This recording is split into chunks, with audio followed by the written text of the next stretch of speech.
ये भयानक तस्वीर हिरोशिमा शहर पर परमाणु बम हमले की बाद की है।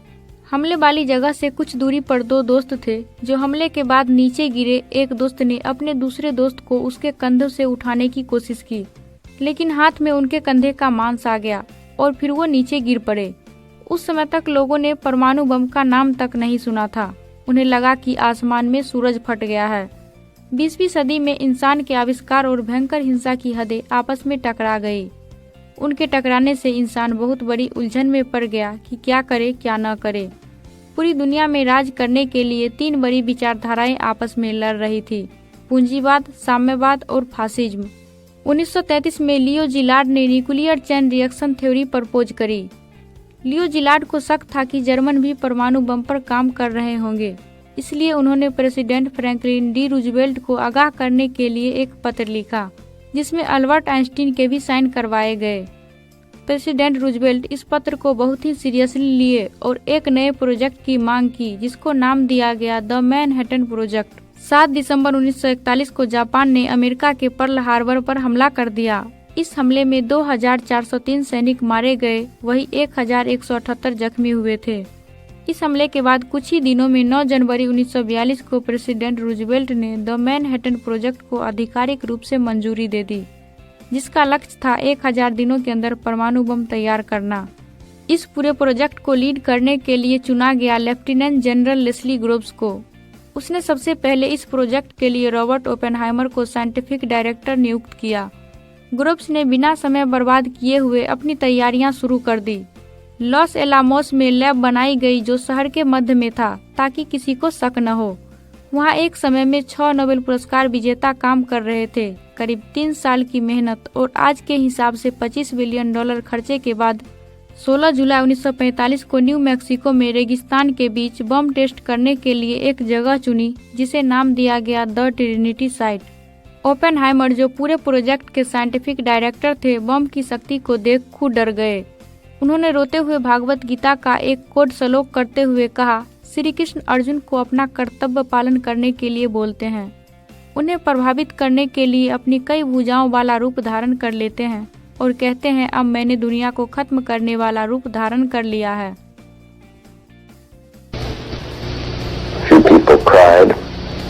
Most people were silent.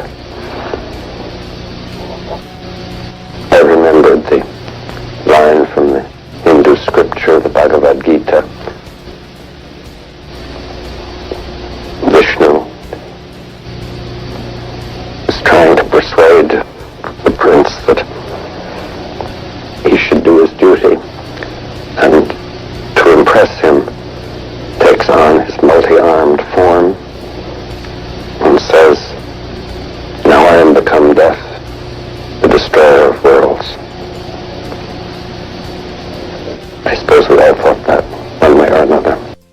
Oppenheimer और बाकी सारे साइंटिस्टों ने उस वक्त ट्रिनिटी टेस्ट के बाद कुछ ऐसा ही महसूस किया। कई वैज्ञानिक इस परमाणु बम को प्रयोग करने के पक्ष में नहीं थे, मगर सेना और सरकार ने उनकी एक न सुनी, क्योंकि पर्ल हार्बर पर हुए हमले का दुख आज भी उन्हें था। ओपेनहाइमर को ये पता था, इससे जिस पैमाने पर लोग मरेंगे और विनाश होगा, वैसा पहले कभी किसी ने नहीं देखा होगा। 6 अगस्त 1945 की सुबह अमेरिकी वायुसेना ने जापान के हिरोशिमा पर परमाणु बम लिटिल बॉय गिराया। इसकी शक्ति करीब 12,500 टन TNT के बराबर थी। जब ये फटा तो तापमान अचानक 4000 डिग्री सेंटीग्रेड जा पहुंचा और ऊपर उड़ रहे विमान द ग्रेट आर्टिस्ट के पायलट मेजर चार्ल्स स्विनी ने एक विशाल आग का गोला बनते देखा। शहर के मध्य में एक क्षण के अंदर कंक्रीट इमारतों को छोड़कर धरती पर मौजूद हर चीज गायब हो गई।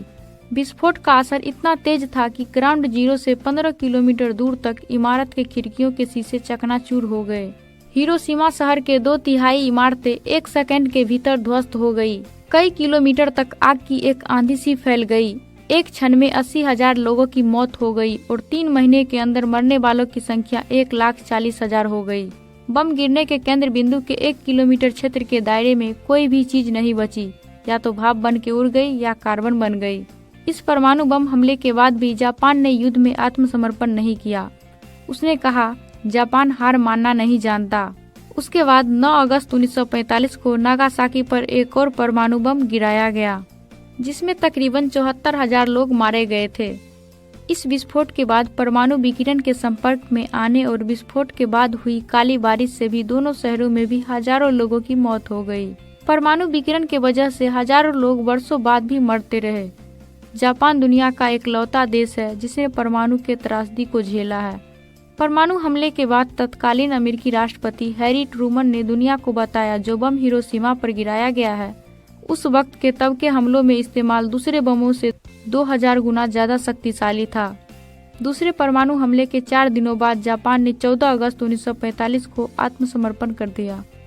अभी तक दुनिया में 8 देश हैं जो परमाणु हथियारों को सफलतापूर्वक परीक्षण कर चुके हैं।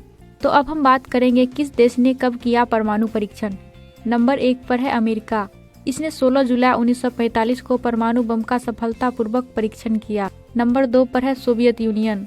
29 अगस्त 1949 को इसने परमाणु परीक्षण किया। नंबर 3 पर है ब्रिटेन। 3 अक्टूबर 1952 को इसने परमाणु बम का परीक्षण किया। नंबर 4 पर है फ्रांस। इसने 13 फरवरी 1960 को परमाणु बम का परीक्षण किया। नंबर 5 पर है चीन। 16 अक्टूबर 1964 को इसने परमाणु परीक्षण किया। नंबर 6 पर है भारत। 18 मई 1974 को भारत ने भी परमाणु परीक्षण किया। नंबर 7 पर है पाकिस्तान।